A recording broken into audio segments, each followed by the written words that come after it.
8 और 9 में दो तरह के फैब्रिक पढ़े थे। पहले वूवन पढ़ा था और फिर निटेड। अब दो तरह के कपड़े बन रहे हैं, वूवन और निटेड। क्या डिफरेंस है? वूवन बेसिकली है जैसे शर्ट पैंट का, पर्दे का कपड़ा जो खिंचता नहीं है, और निटेड है जैसे टी शर्ट का, बनियान का, अंडरवियर का, सॉक्स का, स्वेटर का कपड़ा जो कि स्ट्रेच हो जाता है। तो ये दोनों कपड़ों में बेसिक डिफरेंस है। इसी तरह से डिफरेंस को हम दो तरीके से वी कैन कंपेयर। या तो फैब्रिक को कंपेयर कर लेंगे, उनका इशू है, और मशीन में क्या डिफरेंस है दोनों में ये भी डिस्कस कर सकते हैं। फिर निटिंग दो तरह की होती है, ये हमने बात की थी। वार्प जो लेंथ वाइज बनाती है, और वेफ्ट जो ज़्यादा पॉपुलर है विड्थ वाइज बनाती है। फिर इन दोनों निटिंग के फैब्रिक्स में डिस्कस कर लें क्या डिफरेंस है। तो पहला यहाँ का पॉइंट और ये मैच करता है। तो निटेड का सबसे पहले क्या है? When we talk of knitted fabric we are talking of normally weft knitted fabric, यही चलता है ज़्यादा। तो फर्स्ट इज ये एक धागे से बना सकते हैं हम, ऐसे यूं यूं यूं यूं एक धागे से घर में सिलाई करते हैं, सिर्फ एक यान लेते हैं, उससे हम पूरा कपड़ा बना देते हैं निटेड में। इसके अंदर हमने बात की थी वार्प और वेफ्ट, दो तरह के यान चाहिए, टू सेट्स ऑफ यान, वार्प और वेफ्ट। तो यहाँ एक धागे से यहाँ सेट चाहिए दो, एक वार्प का पूरा सेट चाहिए शीट, और उसमें नहीं चाहिए। अब डेफिनेशन, निटिंग क्या था? Intermeshing of loops. Weaving is interlacement of warp and weft. अब निटिंग की प्रॉपर्टी क्या है? स्ट्रेचेबल है। वूवन की प्रॉपर्टी स्ट्रेच नहीं करता, रिजिड है। तो जब ये स्ट्रेच करता है, ये एक्सप्लेन किए वैसे ही एक्स्ट्रा, तो शेप फिटिंग प्रॉपर्टी आएगी, तो ये यूज हो जाएगा इनरवियर, स्पोर्ट्स वियर, लेडीज में, ये आगे आ जाएगा। निटेड फैब्रिक इलास्टिक कम है। इलास्टिक और स्ट्रेचेबल में डिफरेंस है। स्ट्रेचेबल ज्यादा है लेकिन इलास्टिक कम है। इलास्टिक मीन्स स्ट्रेच होने के बाद कोई भी चीज वापस अपने पोजीशन पे कितनी आती है।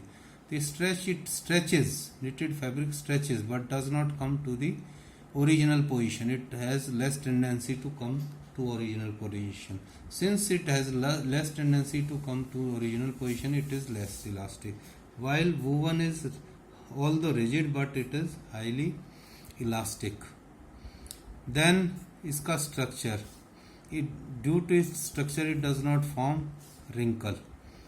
तो it doesn't wrinkle नहीं बनेंगे, तो उन wrinkle को मिटाने के लिए प्रेस या आयरनिंग नहीं करनी, and that is why it is called as wash and wear. But here wrinkle formation is there, so ironing is done. So it means in knitting no ironing is required, in weaving ironing is required. Fifth point, knitted has a typical example. अगर एक भी धागा टूट जाता है तो पूरा कपड़ा उधर जाएगा, क्योंकि वो एक ही धागे से बना हुआ है। वीविंग के अंदर वार्प अलग है, वेफ्ट अलग है, कहीं से टूट गया तो उसको वैसे का वैसे फिर से भी रिपेयर किया जा सकता है।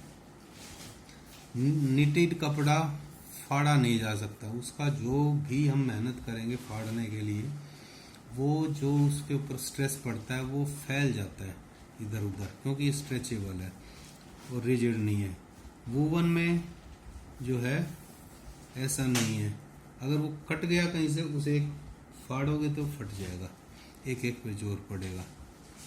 और इसके अंदर में निटिंग में जो यार्न यूज होता है, धागा, वो सॉफ्ट यूज करते हैं। सॉफ्ट मतलब है ट्विस्ट कम होएगी, ट्विस्ट धागे में कम होएगी तो वो सॉफ्ट रहेगा, तो लेस ट्विस्टेड एंड सॉफ्ट। इसके अंदर जो भी यूज करेंगे वो हाईली ट्विस्टेड होगा, और फीलिंग जो आएगी रगड़ में हार्श आएगी, सॉफ्ट नहीं आएगी।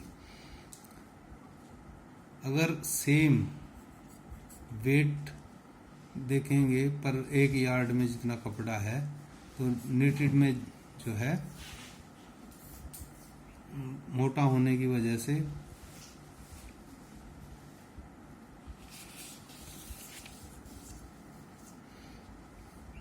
और जो है ट्विस्ट होने की वजह से ये इसमें कम बनेगा, हार्श फीलिंग आएगी और थिकनेस कम होगी, फ्लफी नहीं बनेगा। इसके अंदर एयर पैकेट्स बनते जो हमने बात की थी, जिसकी वजह से वार्म प्रॉपर्टी आती है या उसमें पानी सोख लेते हैं, ये एयर पैकेट्स की वजह से ये दोनों प्रॉपर्टी। ऐसी प्रॉपर्टी इसमें नहीं है, तो हम इसको यूज़ कर लेते हैं स्वेटर को नॉर्मली विंटर वेयर के लिए, क्योंकि इसमें एयर पॉकेट्स हैं, एयर बीच में फंस जाती है। Air is bad conductor of heat and electricity, तो बाहर की जो हवा है ठंडी बाहर रह गई, बॉडी की हवा अंदर रह जाती है। छोटी सी मशीन के ऊपर हम डिज़ाइन कर सकते हैं। और बड़ी बात है, इसके पीछे कोई प्रिपरेटरी कोई मशीन नहीं चाहिए। Cone that we have prepared in winding, हमें we do not need any warping sizing drawing in, सीधा वो उठाया और उससे हमने निटिंग कर दी। लेकिन वीविंग के अंदर क्या चाहिए, हमें वार्पिंग चाहिए, साइजिंग ड्राइंग इन वगैरह सारे इश्यूज चाहिए। और लास्ट में थोड़ा सा, क्योंकि इसमें एक तो प्रिपरेटरी प्रोसेस नहीं है, एक ये खुद भी हैंड ड्रिवन भी काम चला सकती है, तो बहुत कम इन्वेस्टमेंट में और जगह में इसे स्टार्ट कर सकते हैं। इसमें पूरी मिल चाहिए मिनिमम, जितना भी मान लो लूम है वो ब्रेक इवन पॉइंट पे होने चाहिए, 10, 15, 20 लूम्स। उस हिसाब से पीछे मटेरियल होगा, तेज चल रहा है तो तेज कंजम्पशन ऑफ मटेरियल और सारी चीज़ें होंगी। तो ये बेसिक सा डिफरेंस है वूवन और निटेड दोनों टाइप के फैब्रिक्स में।